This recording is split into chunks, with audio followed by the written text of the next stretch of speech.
Hello, beautiful people. We are back for the follow-up of the introduction. Let's just call this episode. Let me backtrack. Welcome to Just My Thoughts with Mel. We got a lot going on over here. Okay, so we talked about Boaz, and I've gotten a lot of responses.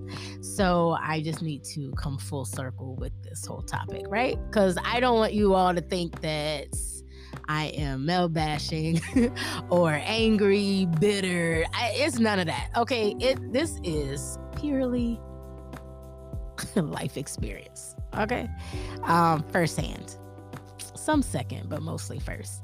So what I will say is, I'm not saying that women are out here killing it and we don't have our issues, right?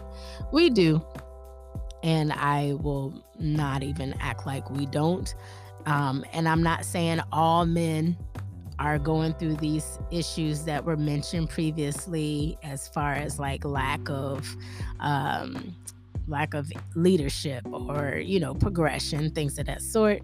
What I am saying, however, is that we do need to address the major things, and then we'll get to the little things later.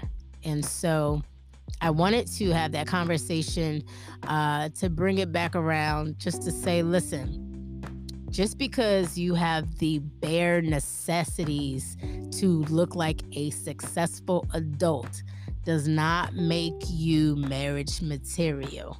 Okay? Because some of us have yet to learn how to tell ourselves no. And that by itself is a whole nother conversation. Okay.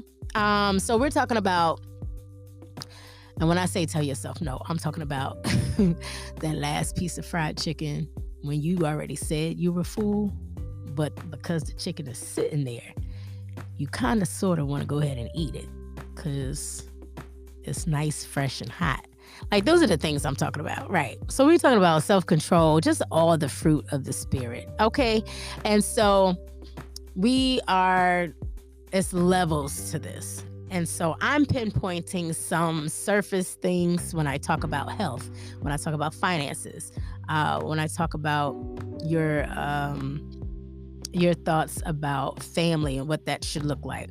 All of these things are surface level. You could talk about that at some point in the phase of getting to know you.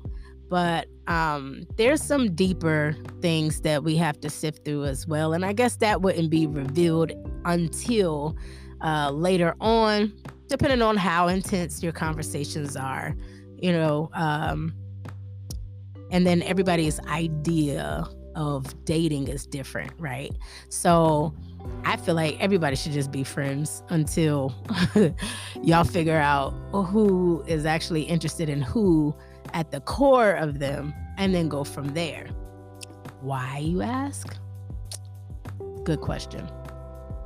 So the reason why is because if I'm attracted to you and you're attracted to me and we start dating off top, now I have to deal with your representative for X amount of months. And if they're really good, they'll keep that representative on display for like a year, maybe more.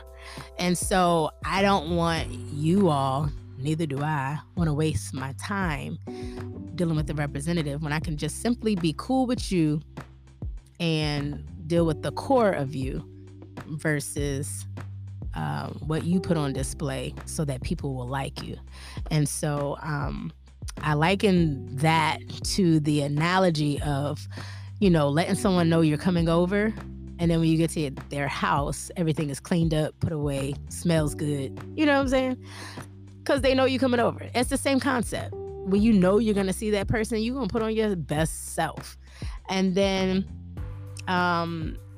when we see you on a pop-up, on a fly, and I stop at your place, then that's when I see, the house don't smell so fresh, and there's dishes in the sink, and, clothes on the bed, floor, maybe trash is running over in the bathroom, things of that nature. So I want to see you without the frills and thrills.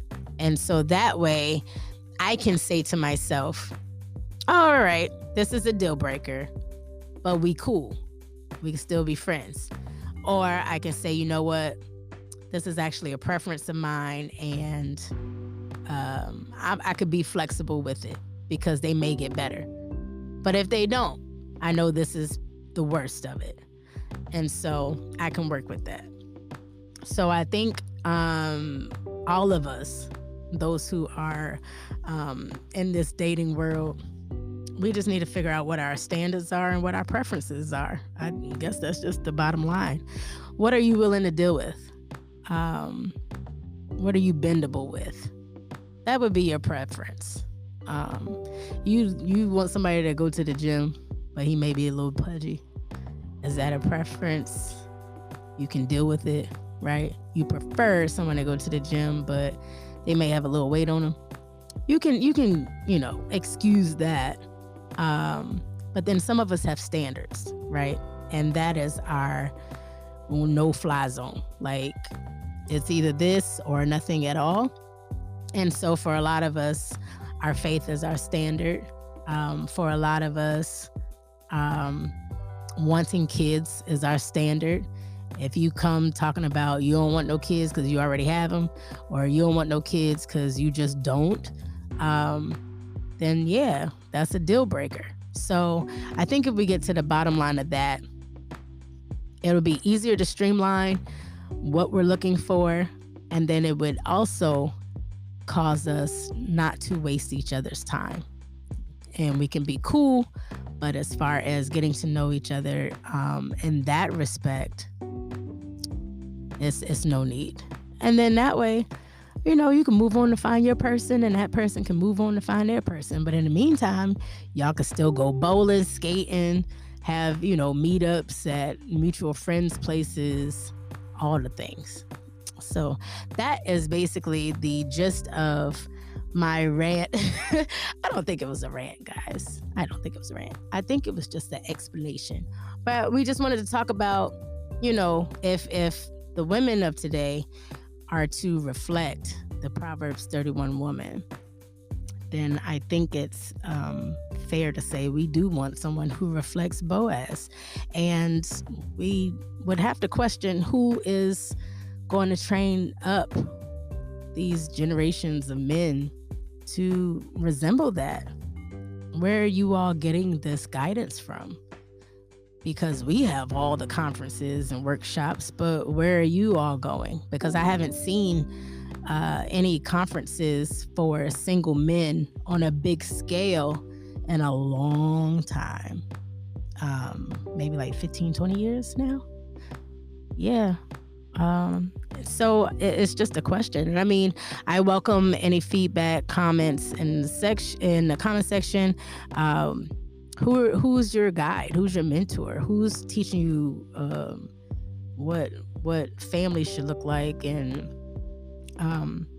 what your vision for your family should look like if you aspire to be married? What's your vision for your kids? What's your vision for you and your wife? What is your ministry? What purpose do you all have together as a married couple to bring God glory? What does that look like? All of these things are important, and I think that with much communication, not just human to human, obviously, but to your creator, I think that it would be helpful to understand where you're going and what you need to go even further. And you're not going to have all the answers off top. Okay, so let's not make it seem like you just gonna be running out the gate with this list and knowing everything. You may not know everything. Some things will come as you go. And so I say be patient with yourself. I say be patient with others. I say don't rush the process. Did I say that right? Don't rush. I don't know. It sounded like TH to me. Anyhow, so yeah, don't rush the process, and have grace, have compassion, show love, be the light, and that epistle that is read and known by all men. Okay? Regardless of the outcome. Because if we're cool and we realize we don't connect like that, worst case scenario, you still have a friend. Right? It's not that bad. Okay, so that's all I was saying, guys. That's all I was saying, So be well, do well, and I will see you all on the next episode. Until then, like, share, comment. These are just my thoughts with Mel.